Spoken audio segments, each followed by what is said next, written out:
आमचे नवनवीन व्हिडिओ पाहण्यासाठी व्हिडिओ खाली दिलेल्या सबस्क्राईब बटनवर क्लिक करा आणि हो, या घंटीला क्लिक करायला अजिबात विसरू नका.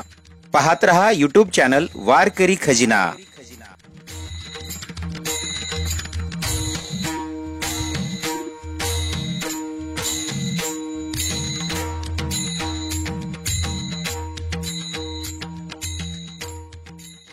सुंदर सुरेल आवाज तुम्हा सर्वांच्या कानापर्यंत पोहोचवण्याचं काम करणारे उत्कृष्ट साऊंड सिस्टमचे मालक हे सुद्धा सुंदर आवाज देत आहेत, त्यांना सुद्धा मनापासून धन्यवाद.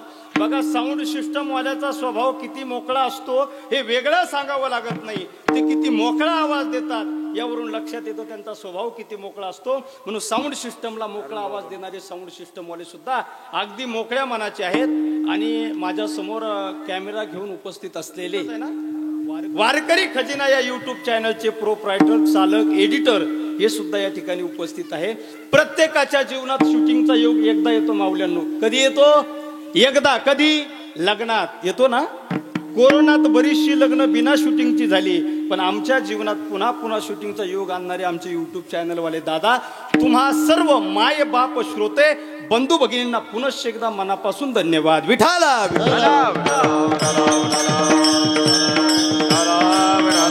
सर्वांच्या चरणारविंदी साष्टांग प्रणिपात करतो आणि पुढे वळतो. प्रथम दिवशीचं कीर्तन रूपी वाक्पुष्प भगवत चरणी, प्रभू चरणी समर्पित करण्याच्या निमित्ताने निवडलेला अभंग.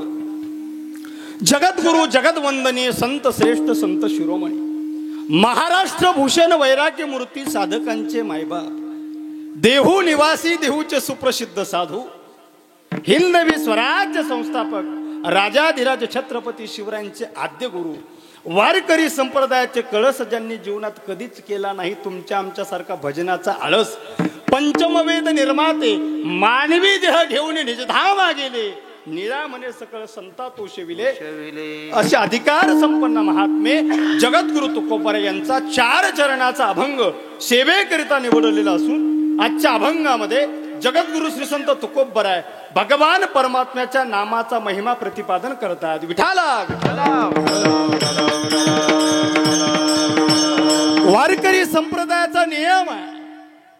वारकरी संप्रदायाच्या अखंड हरिनाम सप्ताहामध्ये कीर्तनकारानं सप्ताहाच्या पहिल्या दिवशी नामपर रूपाचं चिंतन करणारा, ध्यानाचं चिंतन करणारा किंवा नामाचा महिमा सांगणारा अभंगावरती कीर्तन करावं. दुसऱ्या दिवशीपासून तर 6व्या दिवसापर्यंत कीर्तनकारानं नामपर, भक्तीपर, वैराग्यपर, संतपर, उपदेशपर अन्य अभंग घेऊन कीर्तन करावं. सप्ताहाच्या 7व्या दिवशी कीर्तनकारानं मागणीपर अभंग घेऊन कीर्तन करावं. आणि सांगतेच्या दिवशी 8व्या दिवशी म्हणजेच काल्याच्या दिवशी गवळणीपर किंवा कालापर प्रकरणातील अभंग घेऊन काल्याचं कीर्तन करावं.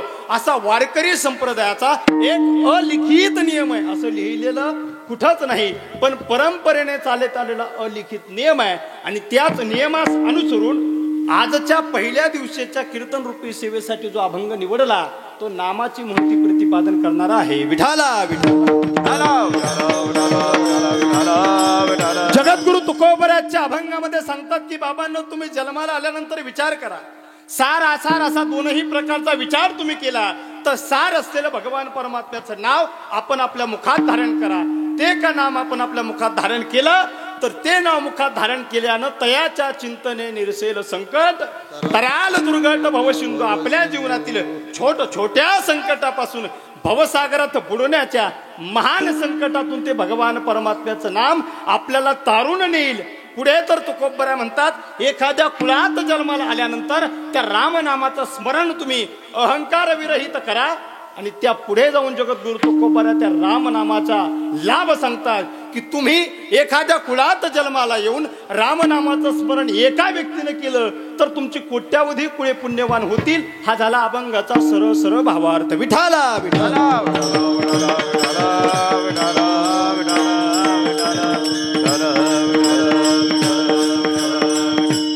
अभंगाचा सरळ भावार्थ तुम्हा सर्व मायबाप श्रोत्याला कळाला असं गृहीत धरून पुढे बोलायला काय हरकत? मान हलवत जा, चांगल्या मान हलवत जा. फ्रेश बसायचं कीर्तनामध्ये, टेन्शन घ्यायचं नाही. तुम्ही पहिल्याच दिवशी टेन्शन मध्ये दिसायला लागले. काही टेन्शन आहे का? जेवण करून आले ना सगळे? फ्रेश बसायचं, मान हलवायचा. मी प्रश्न विचारला की उत्तर द्यायचं, आणि नाही उत्तर द्यायला नुसतं हो किंवा नाही मान हलवायच्या नंदीबाईला सारख्या. श्रोत्याने कीर्तनामध्ये प्रफुल्लित चेहरे करून बसलं पाहिजे. कीर्तनाच्या प्रारंभी प्रत्येक श्रोत्याचा चेहरा अगदी टवटवीत गुलाबाच्या फुलाप्रमाणे दिसला पाहिजे. सुरुवातीला म्हणतो म्हणजे शेवटपर्यंत असा ठेवावा. नाहीतर बऱ्याच श्रोत्यांचे चेहरे सुरुवातीला गुलाबाच्या फुलाप्रमाणे आणि कीर्तन संपायच्या वेळेला बेशरमाच्या फुलासारखे झालेले असं काय होऊ द्यायचं. सर्वांनी प्रफुल्लित चेहरा करायचा आणि मी ज्या ज्या प्रश्नाचं उत्तर देईल त्यावेळी सर्वांनी लक्षपूर्वक ऐकायचे. कीर्तनाच्या प्रारंभी 3 महत्वाच्या सूचना सर्व श्रोते मंडळीसाठी देतो. 3ही सूचनेचं सर्वांनी, बरं का महिला मंडळ, 3ही सूचनेचं सर्वांनी कीर्तनाच्या शेवटपर्यंत पालन करायचे. कीर्तनामध्ये पहिली महत्वाची सूचना, कीर्तनामधून कुणी उठायचं, उठले ते काय ते ऐकते का? कीर्तनामधून कुणी उठायचं, इकडे बघा. दुसरी महत्वाची सूचना माऊल्यांनो, कीर्तनामध्ये कुणी झोपायचं नाही, शेजारी बसलेल्या माऊलीला सुद्धा झोपू द्यायचं नाही. आणि तिसरी महत्वाची सूचना, कीर्तनामध्ये ज्या ज्या वेळी विठ्ठल विठ्ठल भजन येईल त्या त्यावेळी हाताने कुणीही टाळी वाजवायची नाही म्हणते खुशाल. कीर्तनामध्ये ज्या ज्या वेळी विठ्ठल विठ्ठल भजन येईल त्यावेळी सर्वांनी हाताने टाळी वाजून भजन करायचे. विठ्ठला विठ्ठला.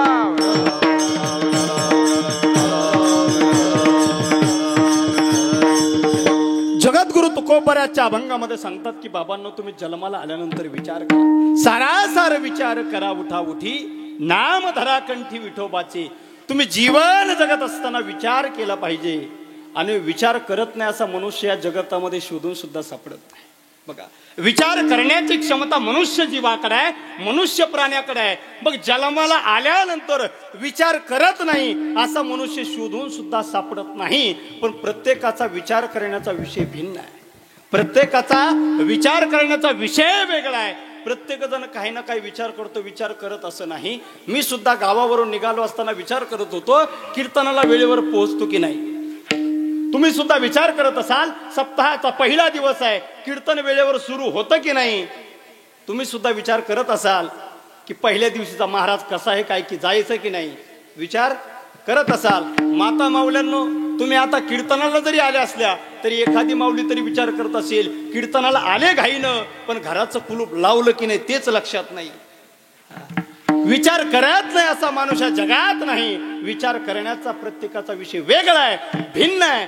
पण जगद्गुरु तुकोबा सांगतात, बाबांनो, सांसारिक विषयाचं चिंतन न करता तुम्ही दोनही बाजूनं चिंतन करा. सार आणि आसार या दोनही बाजूचं चिंतन करा. सार म्हणजे सत्य आहे, सार म्हणजे खरं आहे, आणि आसार म्हणजे खोटं आहे, आसार म्हणजे असत्य आहे. या दोनही बाजूचा विचार जर तुम्ही केला तर तुमचं जीवन यथार्थी लागेल, तुमच्या जीवनामध्ये सार्थकता प्राप्त होईल. म्हणून प्रत्येक जीवाला तुकोबरा विचार करायला सांगतात. परंतु मनुष्य जन्माला आल्यानंतर ज्या गोष्टीचा विचार करावा त्या गोष्टीचा विचार करत.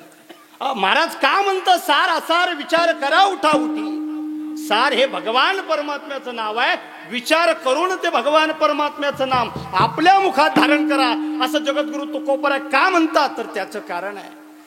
माऊली ज्ञानोबा ज्ञानेश्वरीमध्ये वर्णन करतात, विषय विषयाचा पडी पाडू, गोड परमार्थ लागे कडू, कडू विषय तो गोडू जीवासी झाला. विषय विषय 5 जे विषय आहेत ते कडू असलेले विषय आम्हाला गोड झाले, आणि जो गोड परमार्थ आहे तो तुम्हाला आम्हाला कडू झाला. म्हणजे खरा परमार्थ, खरा भगवान परमात्म्याचं नाम खरं आहे, त्याला आम्ही असार समजतो किंवा टाइमपास समजतो. जो असार असलेला संसार आहे त्या संसाराला आम्ही सार समजतो. तुमचा आमचा डाव इथेच फसतो. म्हणून तुकोबरा म्हणतात, बाबांनो, तुम्ही विचार करा. प्रत्येक मनुष्य जीवन जगताना विचार करतो महाराज, पण विचार करण्याचा विषय वेगळा आहे. महाराज म्हणता, खरं पटवून घ्या, खरं या जगतामध्ये भगवान परमात्म्याचं एकमेव नामचिंतन खरं आहे. पण माणसं खऱ्यापासून दूर गेले आणि खोट्याला जवळ घेतलं. बघा, एका गावात तमाशा होता. तमाशामध्ये ठरलं कोण व्यक्ती असा आहे जो विविध प्राण्यांचे आवाज काढील. एका माणसाने हात वरती केला. त्यानं सांगितलं, मी मेंढराच्या कोकराचा आवाज काढतो. सर्व लोकांच्या मध्ये गेला. त्याच्याकडे माईक देण्यात आला आणि त्याने मेंढराच्या कोकराचा आवाज काढला. असा आवाज हुबेहूब काढला. लोकांनी टाळ्या वाजवल्या. आणि त्या ठिकाणी सांगण्यात आलं याच्यासारखा कोकराचा आवाज कुणालाच काढता येणार नाही. पण कुणीतरी माणूस सुटला, म्हटला ओ उद्या याच्यापेक्षा छान आवाज काढून दाखवतो. आणि ठरलं महाराज उद्या तो येणार आहे, मेंढराच्या कोकराचा यापेक्षा चांगला आवाज काढणार आहे. म्हणजे दुसऱ्या दिवशी आलं होतं ना, ते घोंगडी पांघरून आलं होतं. आणि घोंगडी पांघरून आल्यानंतर ते चालाक होतं, ते कोकराचा आवाज नव्हतं काढणार, ते कोकरालाच घोंगडीत गुंडाळून घेऊन आलं होतं. ऐकताय ना, कोकराला घोंगडीत गुंडाळून घेऊन आलं होतं. आणि लोकांनी सांगितलं काढा आता तुम्ही कोकराचा आवाज. त्यानं माईक जवळ घेतला, मान खाली घेतली आणि घोंगडीतल्या कोकराच्या तोंडाच्या जवळ माईक नेला आणि कोकराचा गळा दाबला. कोकरू ओरडू लागलं, कसा आहे आवाज आजचा? लोक म्हटले कालच्या सारखा नाही जमला. मला सांगा महाराज, कोकराचा खरा आवाज कालचा होता का आजचा होता? अरे आजचा आवाज खरा होता. माणसाने काढलेल्या आवाजाला माणसं चांगलं म्हणाली आणि ओरिजिनल कोकराच्या आवाजाला माणसं चांगलं म्हणाली नाही. सांगायचा उद्देश, सांगायचा भाव हा, माणसं खऱ्यापासून दूर गेले आणि खोट्याजवळ येऊन ठेवले. म्हणून तुकोबाराय म्हणतात, बाबांनो तुम्ही सार असलेल्या भगवान परमात्म्याच्या नामावर विचार करा. विठाला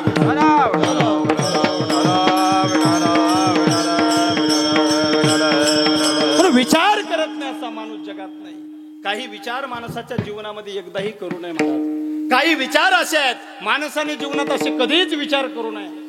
काही विचार असे आहेत महाराज जीवनामध्ये एकदाच करावा आणि काही विचार असे आहेत जीवनामध्ये क्षणाक्षणाला करावा. कोणता विचार असा आहे तो विचार माणसाने आयुष्यात कधीच करू नये? चोरी करण्याचा विचार माणसानं कधीच करू नये महाराज. तंबाखूला चुना लावण्याचा विचार माणसाने कधीच, शेतकऱ्याचे बांध कोरण्याचा विचार माणसाने, बोलत जाणं तुम्ही, तुमच्याकडे कोरत नाहीत. शेतकऱ्याचा बांध कोरण्याचा विचार माणसाने कधीच करू नये. परस्त्री गमन करण्याचा विचार माणसाने कधीच करू नये. मांस भक्षण करण्याचा विचार माणसाने कधी करू नये. मद्यपान प्राशन करण्याचा विचार माणसाने कधीच करू नये. हा विचार असा आहे माणसाने जीवनात एकदाही हा विचार करू नये.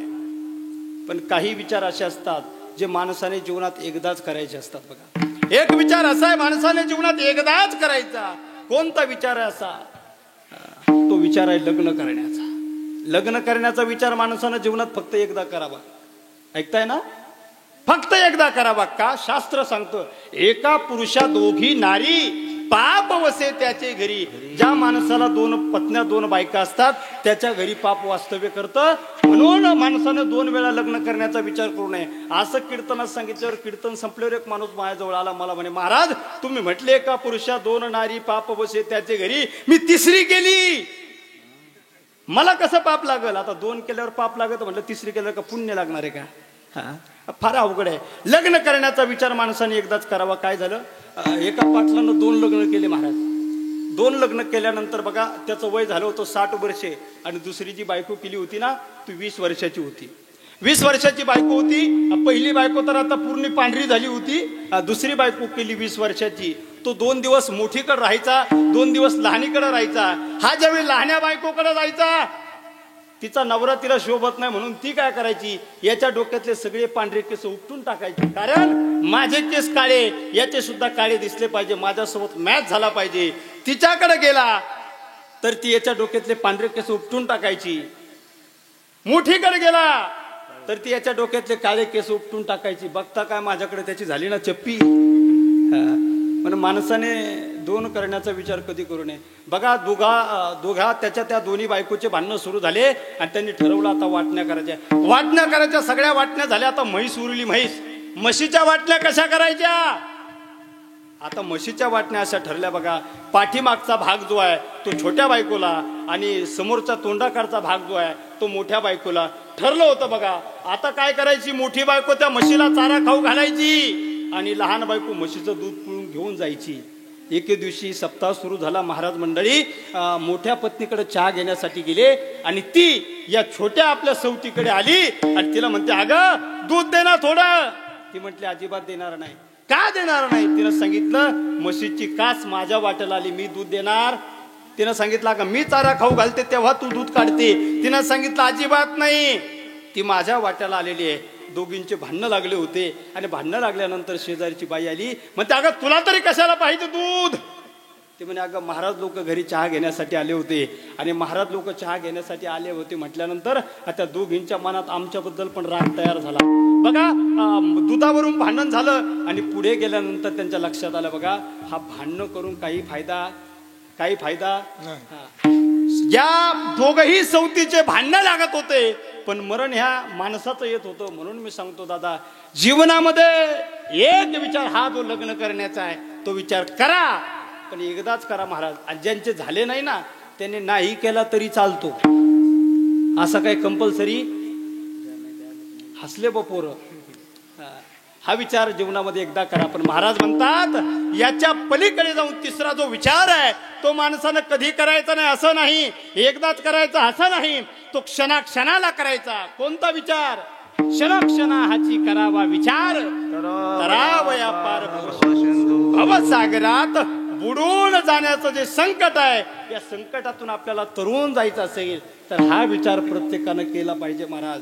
आणि त्या भगवान परमात्म्याचं एकमेव नामचिंतन आपल्याला या भवसागरातून तारून नेल्याशिवाय राहणार नाही. विठाला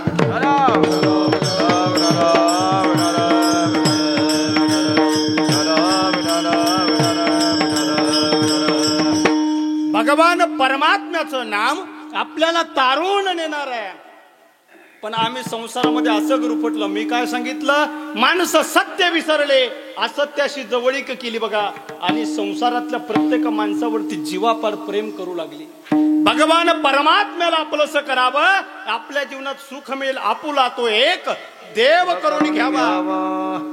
तेने विन जीवा सुख नये किंवा सुखा लागी तरी करशी तळमळ तरी तो पंढरीशी जाई एक वेळ. आपल्या जीवनात सुखाची प्राप्ती करून घ्यायची असेल तर भगवान परमात्म्याला आपलंसं केलं पाहिजे. माणूस कीर्तनामध्ये ऐकलं की म्हणतात आजपासून परमार्थाला सुरुवात झाली, पण कीर्तनातून उठून गेले की म्हणतात त्यांचा सांगायचा धंदा, आपला ऐकायचा धंदा.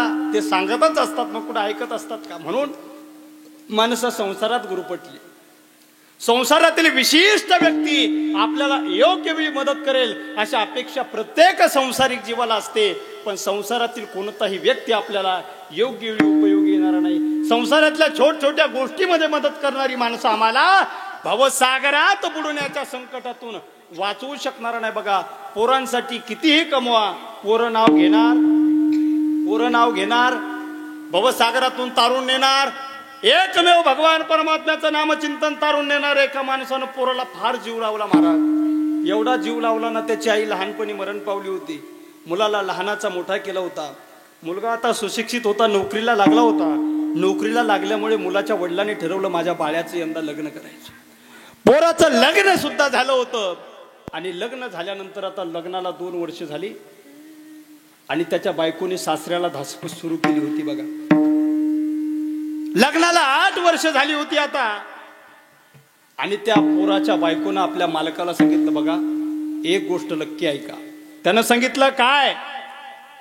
तुमचे वडील मी रात्री झोपल्यानंतर मोठ्याने खोकलतात, तुमच्या वडिलांचा खोकल्याचा आवाज बंद करा. आणि एक गोष्ट लक्षात ठेवा, तुमच्या वडिलाचा जर खोकलण्याचा आवाज बंद झाला नाही तर उद्या एक निर्णय तुम्हाला घ्यावा लागेल. एक तर तुमचे वडील इथं राहतील नाहीतर मी इथं राहील. वडिलांना घराच्या बाहेर काढा नाहीतर मी माहेराला जाते. माणूस कुठं ऐकू न ऐकू तिथं ऐकावंच लागतं महाराज. कोणता एक निर्णय घ्यायचा घ्या.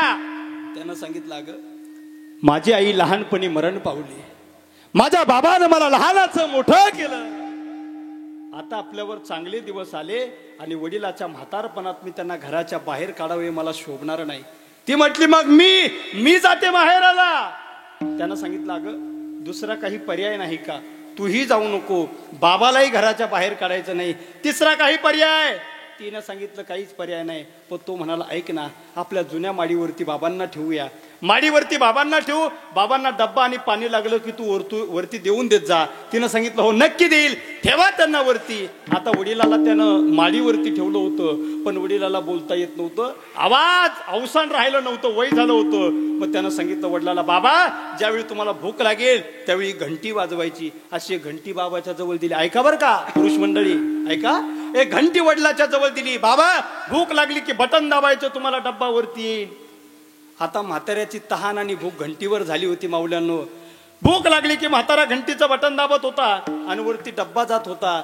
एके दिवशी तो बाहेरून आला आणि आपल्या बायकोला म्हणतो, अगं आज बाबाला डब्बा दिला की नाही? तिनं सांगितलं, हो 12-12:30 वाजेला ते डब्बा मागवत असतात, 4 वाजले त्यांनी अजून काही डब्बा मागितलाच नाही म्हणून मी दिला नाही. हा वरती गेला होता, माडीवर जाऊन पाहतो तर काय, तहान आणि भूक लागेल कशाला म्हाताऱ्याला. म्हातारा तहान तहान भूक करून मरून पडला होता. डोक्यावर हात मारून घेतला, तिला वरती बोला, ग हे काय? तिनं सांगितलं, अहो त्यांनी आवाजच दिला नाही, त्यांनी घंटीच दाबली नाही, कसा द्यायचा मी त्यांना डब्बा? इथली घंटी कुठं गेली? बाबाजवळ घंटीच नाहीये. आता घंटीचा शोध सुरू केला आणि त्याचा 5 वर्षाचा पोरगा गल्लीला फिरत होता.